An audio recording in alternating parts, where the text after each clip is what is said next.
Okay, we're back. We're starting again. Let me see how the audio is. Apologies for that interruption. Let's just see if we're actually working now. I'll put a bit of audio on so we can just see. Yep, the video seems to be playing smoothly and I'm not getting any error warnings. So we're going to start again. Greetings from a wet and windy morning in Wiltshire. The rain and wind has actually subsided now and it's starting to look like a pretty bright day. Hopefully wherever you are in the country, in the world, it's looking good. I hope you're all doing well. I welcome you to episode 1 of the Bobby Z Show. We did of course do a pilot yesterday, but that was just to see how it worked out. I did say I haven't been able to live stream for a couple of weeks because my ears have just been bothering me, what with one thing and another, other issues which I'm not going to go onto too much. If you want to know about that, watch the pilot show from yesterday. But yeah, this is the proper episode 1 collector's edition. And yeah, it's going to be about 30 minutes long. I'm not going to go on as long as I do in some of my previous shows. Of course, I'm already 12 minutes in, but we're going to restart the clock. I've got a few subjects we are going to cover. As I said, I've had terrible issues with my ears. Like, I'm not sure if it was an infection, but something was certainly affecting them. Like, it felt like someone had inflated a balloon in my ears and I just couldn't hear anything. Finally it started subsiding. Particularly my right ear is now more or less back to normal. My left ear, still some issues. Now, I've had hearing issues in the past, and people I've spoke to, I remember someone once said, "Oh, have you ever tried an ear candle?" I'd never heard of them, and they told me, well, apparently you stick a candle in your ear, light them, and the heat produces a vacuum which draws out the wax and any rubbish you got in your ears. And I thought, yeah, sounds like a pretty good idea. And then I mentioned it to someone else, and they compared it to like having your aura cleansed. They said, it's just new age medicine. It isn't really, it doesn't actually do anything. So I heard varying opinions on it. I'm curious if anyone out there has ever used one. I was given one just the other day. I was actually given a pack of 2 by someone. Just in case you're not familiar with ear candles, because I certainly wasn't. The ones I got look a bit like this. Now obviously I'm not just going to stick a candle in my ear, light it and hope for the best. I went online, did a bit of looked into them to see what they were about. And what do you think Bing, which is the web browser I used, what do you think they said about them? Surprisingly, now bear in mind this is coming Wikipedia, this is coming from the same people that tell us to take every piece of crap your doctor offers you, or not even your doctor actually, some customer assistant at the pharmacy can stick any needle they want into you. It's all for your health. Then when it comes to something such as this, alternative therapy, why isn't this loading? I think my computer's as always, my computer's on a go slow. I'm just going to take this opportunity to make sure the audio is working alright. Oh, I'm going to turn down that background music because it's a bit loud. Sorry about that. Hope it's been listenable. Yeah, now of course Wikipedia, when they talk about... Now, I'm not suggesting anyone uses these. I'm not saying they're any good or not. I've never used them myself. But I do have some, and I am thinking, because my left ear is still bad, my right ear is pretty much a lot better now. And I was thinking, and someone gave me a couple of ear candles, and I thought, why not, Could it get any worse? But apparently, according to Crapopedia, the government's favourite tool, yes, they can get worse. Apparently, air candling, also called air coning or thermal articular therapy is a pseudoscientific. Now, pseudoscientific means that someone's claiming it to be science. Alternative medicine practice claiming to improve general health and well-being by lighting one end of a hollow candle and placing the other in the ear canal. Medical research has shown that the practice is both dangerous and ineffective. Now, yeah, okay, I can see how that could be dangerous. Anything that involves a flame could always be dangerous.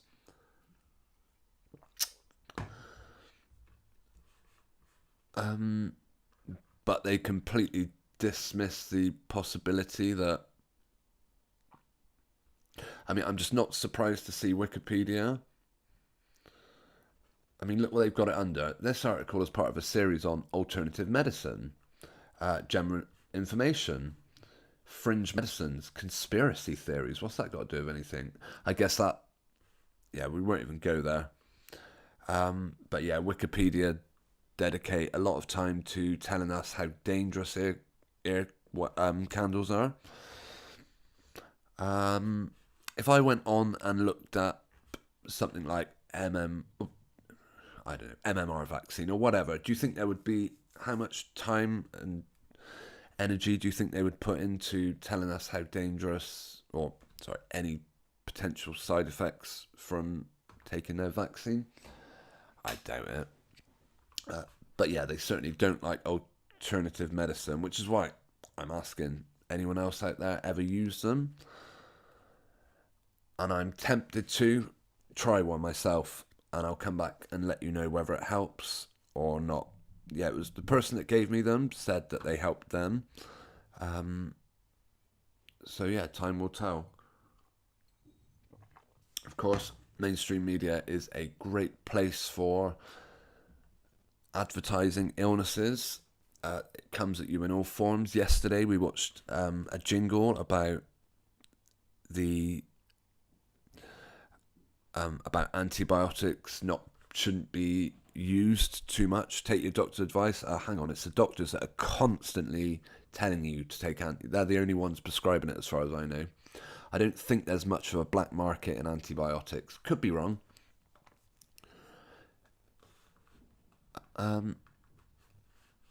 Yeah, speaking of, I've made videos on soaps in the past. I do watch them. They're my guilty pleasure. Although EastEnders isn't one I particularly follow. I thought it was interesting that Jade Goody... now, anyone that's followed my live streams in the past will know Jade Goody was the first person I ever called out publicly. Not, this was years before my Bobby Zines channel or Obby Lines. It was the first person that I called out as faking their illness. Now, this is supposedly Jade Goody's son. In fact, let's take a look at Jade Goody. And yeah, EastEnders are, of course, doing a storyline about someone dying of cancer, making sure we all get it in our heads that, hey, none of us are too far from... Right, hang on.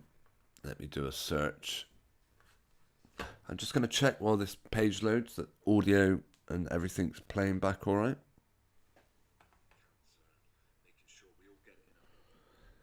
It seems to be playing. Bear with me 1 second. What's going on here? Yep. Okay, Jade.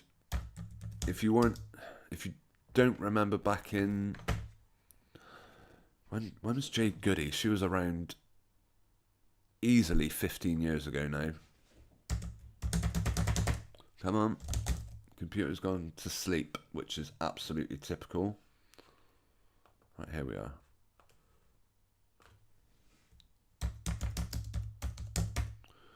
Jade Goody. She was the public face of racism, public face of Big Brother and vile reality celebrities. She was like one of the first reality stars, as it were. Safari can't open page. Of course you can't open the page. Goodness me. How ridiculous. Well, it's certainly not a connection issue. Perhaps they don't want us to see anything about Jade Goody, maybe. Okay, whatever. We'll go back onto this. Yeah, it's no coincidence that they've brought Jade Goody's son in. Well, if you believe that these people are any more than just actors playing a double layered role, they're playing the character you see on EastEnders, and in my opinion, yeah, they're also playing these secondary characters who are the actual actors. Yeah, this guy, Billy Mitchell, I can't think of his name now, but we did look at him in one live stream, and he has a uncanny resemblance to another actor that happens to be in it. But yeah, that's another one. Will this article reference the coincidence that Bobby Brazier, which is Jade Goody's son, happens to be involved in a storyline where a young woman's dying of cancer? He receives support from Freddie Slater, Bobby Brazier, as he struggles to get his head around Lola Pierce's prognosis. Lola was diagnosed with a terminal brain tumour earlier this month. The hairdresser was hopeful at first that it could be removed, but is told it's terminal. Billy has vowed to be by Lola's side and offer her all the support he can, but he's struggling to hold it together. So who comforts Billy? Of course, Jade Goody's son. Freddie, who thought Billy to be his dad upon arriving in Wolford, catches him in floods of tears and wastes little time in offering support, hoping to find out how he can help.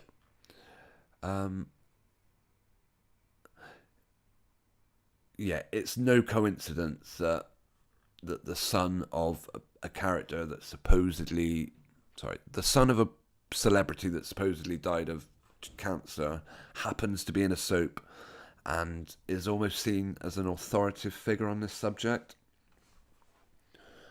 Crazy but true. Right, why isn't the page about Jade Goody loading? Here we go. We're getting there now. Just need to give it a bit of patience. Yeah, if you see the way they were acting when they were supposedly dying of cancer, it was the first time I saw a celebrity and I thought, no, this isn't reality. People don't do reality shows when they're dying of cancer. They don't get filmed out the back of the hospital in floods of tears. You know, photographers surely don't do that. Who would allow someone to photograph them in such a vulnerable state? It's ridiculous. In this picture, this kid here is Bobby Brazier. What a ridiculous name. Not that far from Bobby Zines, of course. Yeah, I've lost all my hair, but of course I'm going to do a photo shoot for the Scum newspaper. This is this kid. And yeah, absolutely no coincidence on that one. But yeah, as I said, I called Jade Goody out as a lie, and then the press reported her death, and I thought, oh, okay. I think the cognitive dissonance hit at that point. She was supposedly told of her diagnosis whilst in the Indian version of Celebrity Big Brother, atoning for racist comments she made while in the British version. Yeah, all very crazy. But it's all a script. All part of the story. Yeah, moving on to another subject, as we're halfway through the episode 1 already. Apologies for the hiccups and the stuttering at the start of the stream. I hope it didn't put you off too much, and I will be editing that out. Yeah, speaking of scripted reality, what do we reckon? The World Cup. I was discussing this in the comments section with Mudlark Digging Up the Thames, who often tunes into my live streams. A familiar name to many a truther, as you might want to call it. Personally, I haven't watched any of the World Cup, but my opinion is, from watching previous tournaments, I believe it's all a fix. Right, can I bring up the conversation I had with the lovely Mudlark Digging Up the Thames? Let's see. Okay. Here we go. Yeah, by the way, this is episode 1.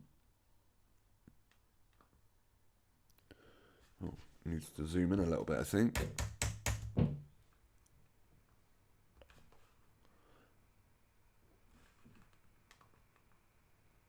Right, can I mute it in time? Actually, can I stop it playing in time? Because that would get confusing. What? Oh, this is one for the cutting room floor. For some reason, it's skipped onto another video. Goodness me. Here we go.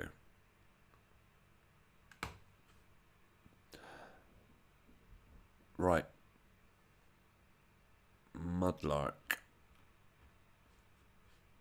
Yeah, Mudlark asked if we watched any of the World Cup games. It all looked very lackluster, almost as if the results are fixed. Not almost.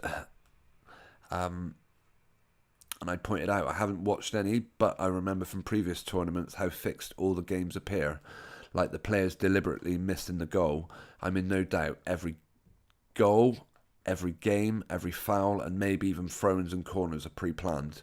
Mudlark says, thinks it's a bit much that the entire 90-minute game would be fixed, like every move.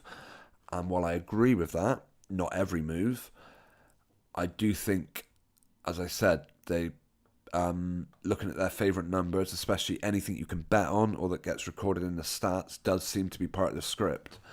We're going to look at the result from the England game, 6-2. Make sure they get their numbers in there. On the subject of numbers, I did say, obviously I normally do a Sunday night live stream, which is a lot longer. And I did say the next one I do, we were going to look at the numbers. What I mean when I say they get their numbers in. Shout out to Russian Vids for that one. He's got a new channel, by the way, on YouTube. If you're a fan of Russian Vids and you haven't seen him around, he's now called They Live. I will put a link in the description of this video. Because, yeah, I can't mention numbers. I wouldn't know anything about the numbers had I not watched.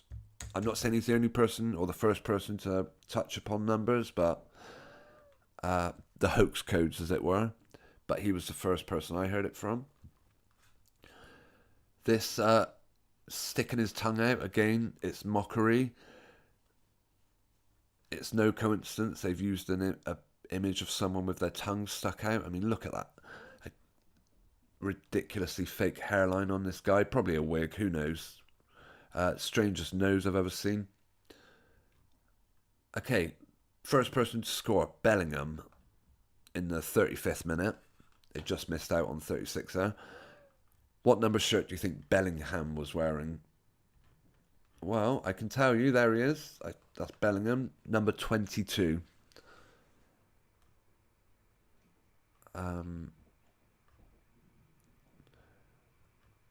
Yeah, as far as I'm concerned, and there's, again, no coincidence, they've got the 11 and the 9 next to each other, 9-11 reference.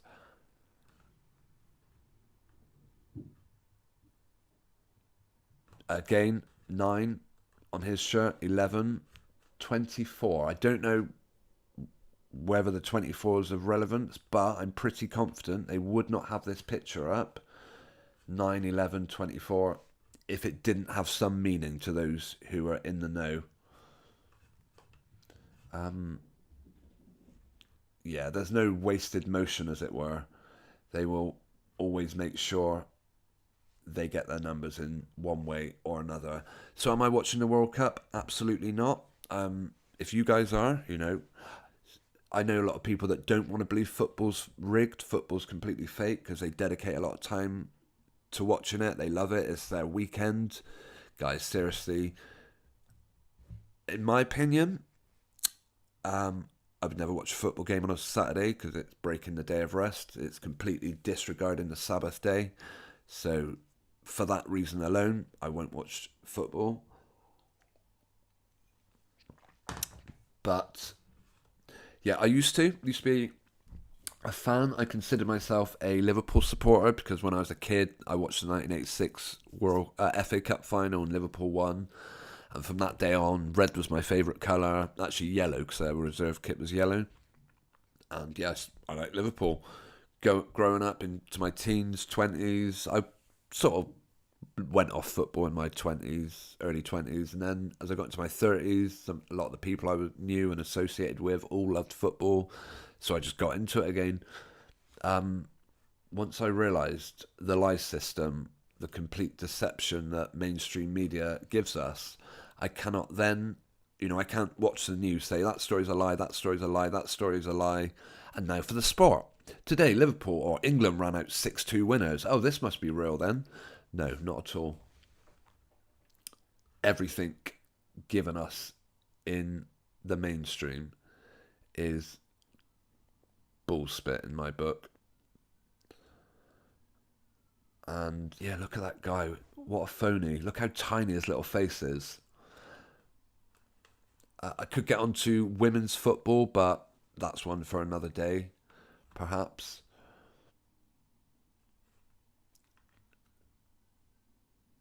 So yeah, how fake is the... Sorry, how fixed? I'd be curious to get your opinions on that one.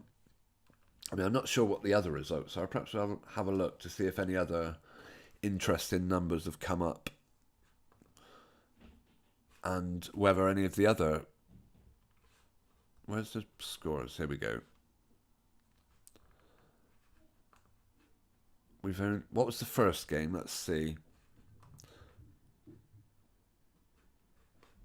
Right, Sunday the 20th, 2-0, Ecuador. What were the shirt numbers of Valencia? What number does he wear? Okay, number 13. Is that of relevance? 2 13s or 26? I don't know.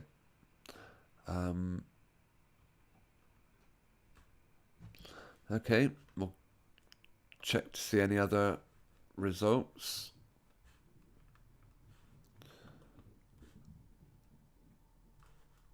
Okay. All right, yeah, so I'm not buying the World Cup myself. It will be something I'm interested to see, like how they get their numbers in at the end of it. But is every kick predetermined? Maybe not. But think of a sport like WWE. I mean, I know it's considered entertainment, but think of like wrestling, WWF wrestling. Is every throw scripted? Maybe not everyone, but a great majority. Think of those. Have you ever seen those Royal Rumbles or Battle Royals where they have like 30 people in the ring at once? Well, I'm pretty confident that the order in which those people are all removed from the ring is part of the script, so it can be done. And yeah, it's cleared up a lot of questions for me. When I first realised the football's rigged, it made sense. All those annoying decisions, all those ridiculous things that happen in football matches, and you just think, I can't get my head around that. How could that possibly be? How could that have possibly, happened in a football match? And then once you realise, it's all part of the script, things start making a lot more sense. Right. We haven't quite had the full 30 minutes because I did restart again at about 20 to 9. So I am just going to start closing out. I would like to take the time to thank anyone who has tuned in today. And if you would like to support this channel, say, Bobby, I know it was all a bit stuttery at the beginning of episode 1. It buffered a lot. You had to restart. But we like what you're doing. How can we support you? I would say there's a couple of things you can do. You can simply hit the thumbs up button. That is one way. Subscribe if you're not already. And if you want to share this video over on social media, I will be cutting off the bit from the beginning. So yeah, it should be a bit smoother. Then yeah, you've always got that option. Another way, you can check me out over on Patreon. And I would like to express my thanks to Linda Mack, who supports me over there, my one and only faithful supporter. Thank you, Linda. If you would want to do likewise, yeah, scan the QR code or look for my details in the description to this video. As I said, the plan is to start. I'm going to edit this video down and upload it to Chronicles of the Unconvinced. However, if I start doing a few more of these videos, I am going to start streaming them over on Chronicles of the Unconvinced. Again, the link will be in the description. In fact, I might quickly put one. I don't know if anyone's tuned into this, but yeah, I'll leave the link. Certainly is going to be in the live chat, in the description, sorry, if you want to make sure you catch them. Okay, I think we're going to call that a day. Thanks to anyone who's taken the time to watch today. I hope you enjoy the rest of your day if you're at the beginning of it, like we are over here in England, or whatever time. When am I going to come back? Am I going to try again tomorrow? We'll see. I might give it another go. But I'll certainly be back, if not before Sunday. I mean, maybe I'll come up with a proper schedule for these shows. I don't know. Can't say for definite. Right. I think the cats are going to start getting impatient. And yeah, we've got a day to start living. All right. Take care, everyone. Have a good day. And I'll be back with you all soon. Cheerio. Right, hang on. Let me just play it with our intro. Okay. Bye, everyone.